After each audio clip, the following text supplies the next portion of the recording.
started. I'm so glad to welcome you all to our upper school curriculum night. Tonight's about a few things, and one of the things it's about is just being together as an upper school community and those looking up towards the upper school community. I really appreciate you all coming out. It's a pretty gross January night up there, and thank you for being here. Tonight is also about sharing some pictures with you about who we are as a Waldorf middle and high school, and reaffirming with you what it means to us to be a Waldorf school and the ways in which we are growing and changing and evolving to meet our students. It's quite a privilege to be part of an institution that is willing to simultaneously affirm what is most important to us as a school and be ready to do the work to change and grow where we need to meet our students. You often hear in Waldorf circles this idea of putting the child in the center, and I think one of the ways we do that well is in our willingness to both hold dear to what is most important to us and be ready and willing to adapt to meet our students and our families and our community. There's two significant ways we've done that this year, and those are going to be highlighted tonight. But this work is ongoing, and it's happening on a small and big level on a regular basis. So the two things we're going to highlight tonight is that this year we have grown our science program in really exciting and new ways, so that will be highlighted. And we have really invested in our student support program, and we are benefiting so much from having the tremendous expertise that we now have. Hi, welcome. Come in. I just want to lay out the schedule for tonight, and then I'm going to turn it over to members of the upper school team. So we're going to start in here for some introductions, and then Emily Laird is going to take us downstairs to the art room and just talk a little bit about what happens in that space and show off some of our student art on the way. Then we'll have a presentation by our school counselor, Kristen Utter, in the art room. And then we'll move over to the science lab for a science demo by our new science teacher, Isabel. And then we're going to mosey on back up here, and we will have a talk by our pedagogical coordinator at Gail Noble. So thank you all so much for being here tonight. I'll turn it over to them.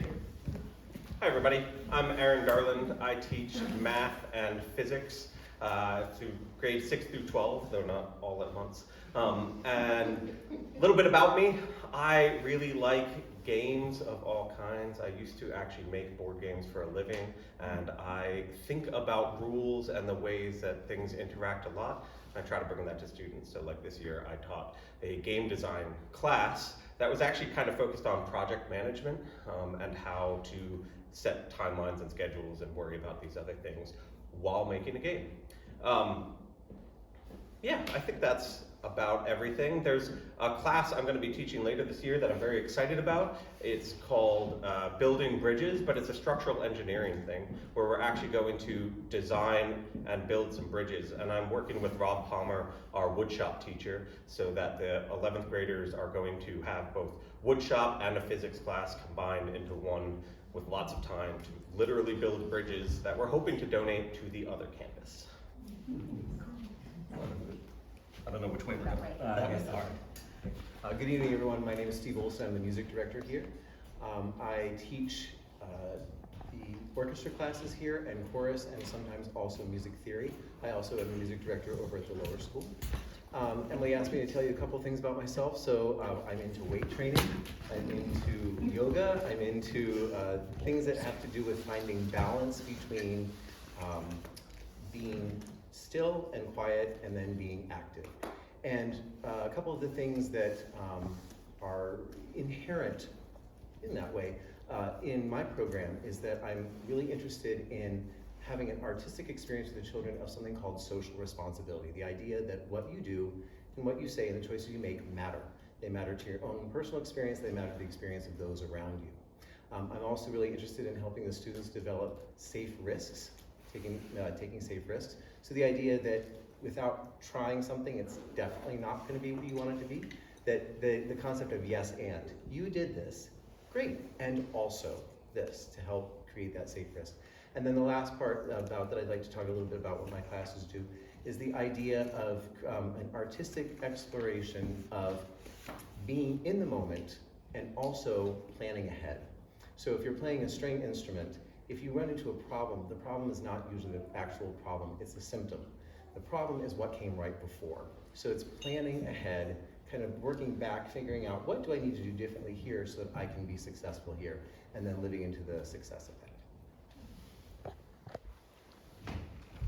Hi everyone, I'm Hannah Carlson. I'm the world language teacher. So in the upper school, I teach Spanish exclusively.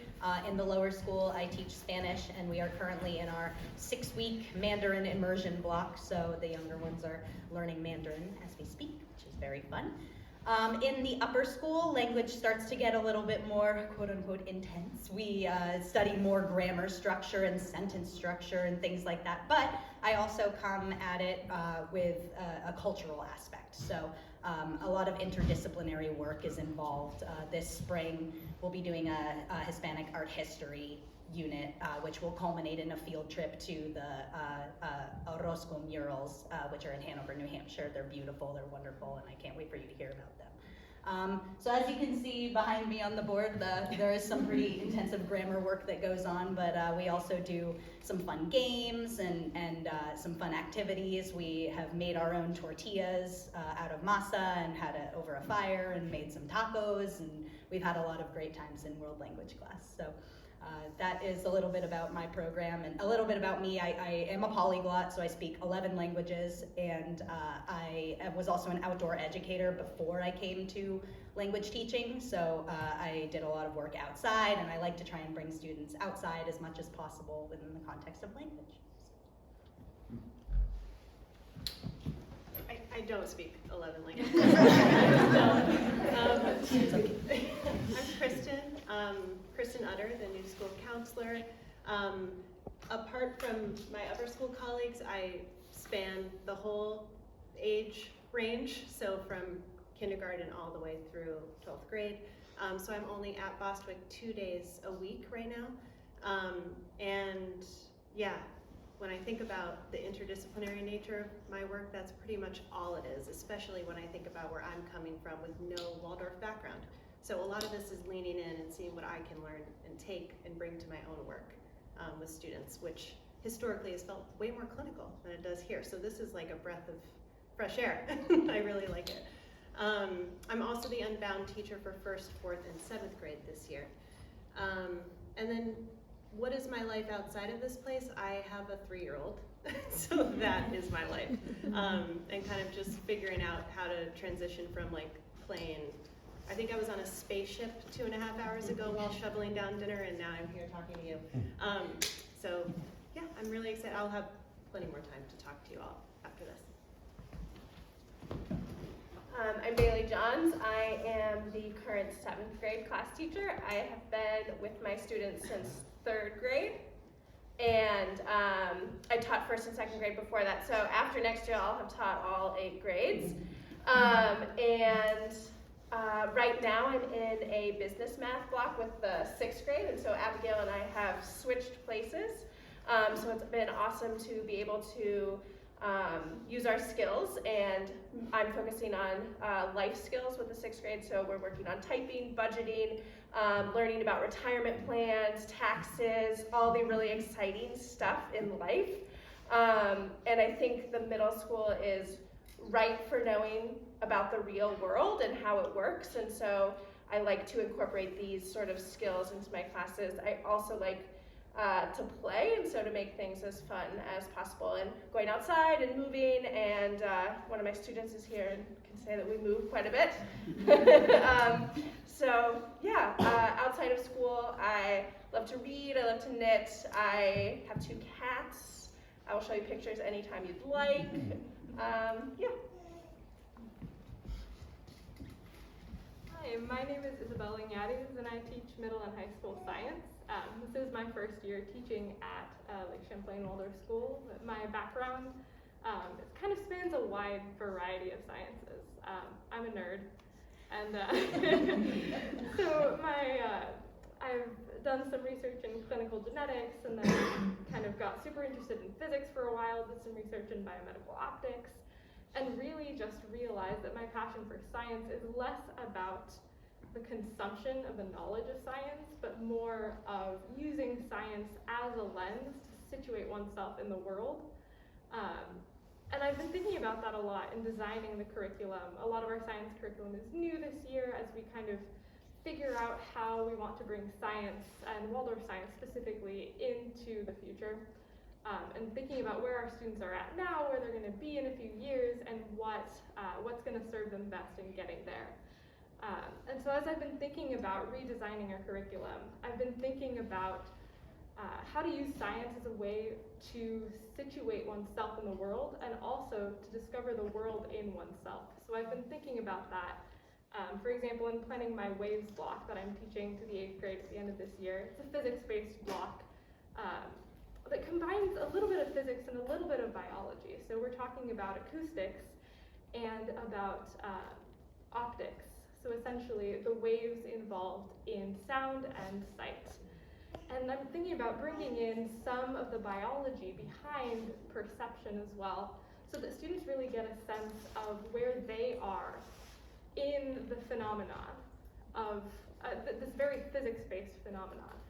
Because it's going to mean a lot more if they have a sense of where they fit into the world, as well as then they can see all of these phenomena that are present around them in the rest of the world within their own experiences as well. So that's something I'm really excited about later this year. Hi everyone, my name is Sage. I teach humanities in the high school.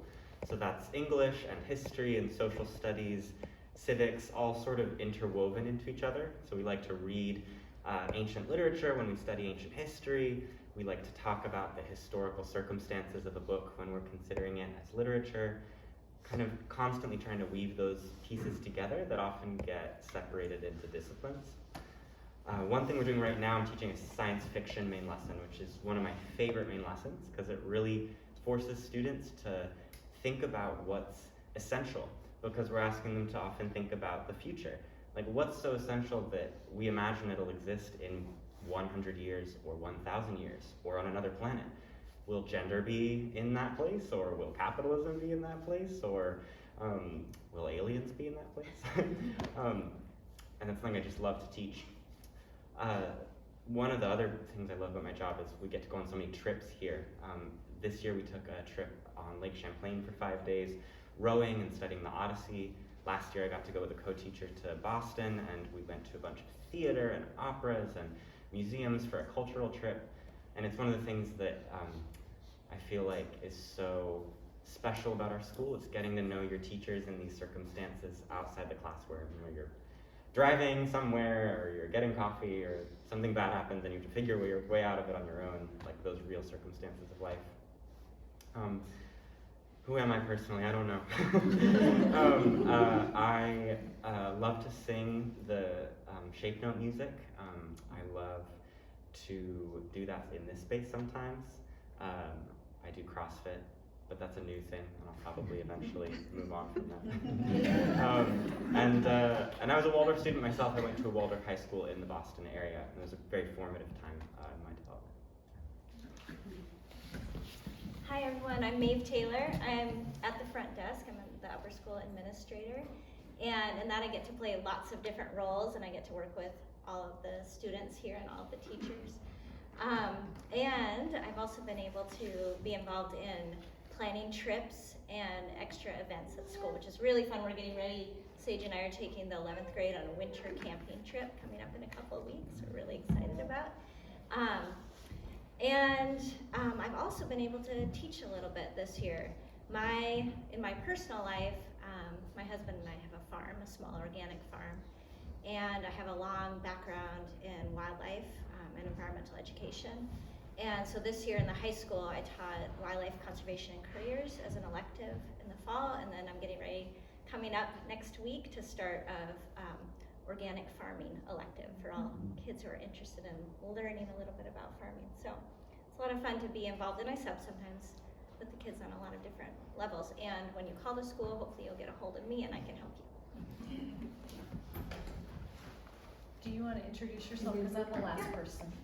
So my name is Abigail Deal Noble. I'm the 6th grade teacher, and I'm very excited because next year I get to bring the students here to Bostwick. So we have this sort of lovely moving up into this space, which allows for different kinds of learning and especially a lot more team work together with the teachers, which I think you can see here, and is something that I'm really excited about for them, because they get to have expert teachers in different subjects, and also so many opportunities for teachers to work together, co-teach, teach each other's classes, as we are beginning to do this year.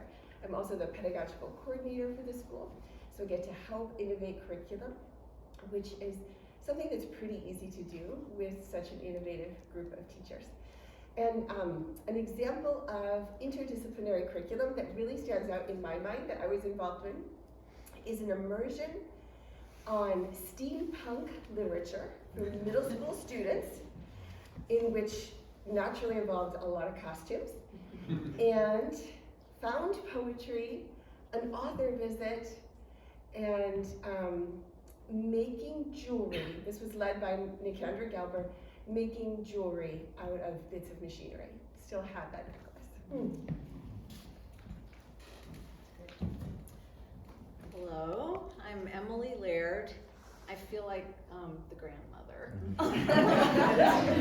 I've been teaching here a long time. My children went through the school and they're almost 28 and almost 24. I'm a painter in the rest of my life, and what I love sitting here getting a chance to listen to all of you, because I'm not at the school as much, is seeing how much is growing and developing, and it's so exciting. And I'm nodding a lot when you were talking about what you're teaching with music. I'm like, yeah, doing that, and it was so exciting. So I want to acknowledge all these new and not so new faces. So I'm going to be leading you downstairs. Well, let's see. So I'm a painter, I'm a mother of adult children, I'm a step-grandmother, and I've been involved with the school since my 28-year-old was at Morning Garden. And Waldorf education and the community has filled my life in ways that I never thought possible. I thought I didn't sing. Lo and behold, everyone can sing. Or I thought there were so many things that I couldn't do, but watching the students time and time again stand up and learn to do them, and the faculty learn to stand up and do them. It's very inspiring. I'm going to be taking you down to look at the art room, to look at a little bit of the art. I'll also be the voice for the craft teachers, and there are some displays along the way. What would be great is, and I know you can do it, is to head pretty directly down there, because if you have a lot of nice conversations here, I won't get to talk to you down there, and I only have 5 minutes. Only 5 minutes, but I know you can do it. You could like follow each other in a line, but before you go, here's some of the 8th grade watercolor paintings, and you're gonna see some downstairs that are in process. They are outside. You'll see ones as you head down that are working from life. We really went outside during the fall and we sat out there. They mixed colors. And then, of course, the weather changed, but we took photographs and they worked from photographs. And these are more expressive. What happens when you put the color down without so much of a plan, perhaps, and you pull something out? So 2 different ways. One, looking at the visual information in front of you. The other is really coming from memory and imagination. So that was with 8th grade. I'm going to be teaching block printing with 8th grade after they finish this. On the way down, you're gonna see still life drawings by 9th and 10th grade that they did last year. So that's a 8 to 10 hour drawing, and it's a large drawing. It's the largest drawing most of them have ever done. We talk about the elements and principles of design. We set it up so they're actually learning something, and they're observing, and they plan their composition, and they are always surprised by what they can achieve. And we talk about developing the piece. How are you working with the negative space? What's the range of value? How's your eye moving through the composition? So So sometimes interdisciplinary things are wonderful, right? And sometimes you need to just do a still life and learn about drawing. And I like that there are both of those opportunities in our curriculum. You'll also see in the lounge acrylic paintings by the 11th grade. And they also were working with visual information. I think that's a good way to start, but they don't have to mimic that information. They can work with it. They can push back and forth from it. And one of the things I like to tell my students is I would never want to say to someone, you should do this, and have them do it. I mean, besides classroom management things. If I said, I don't know, maybe the upper part of your painting, I'm not sure, if maybe you should make the color darker there. I wouldn't want them to just do it. I would want them to think, I would want them to take the information and then make a choice inside about where they want the painting to go. I think that's a really interesting process because I tell them I don't want to be responsible for that mark necessarily. So we're going to walk down really directly all the way down to the artwork. Follow the person in front of you.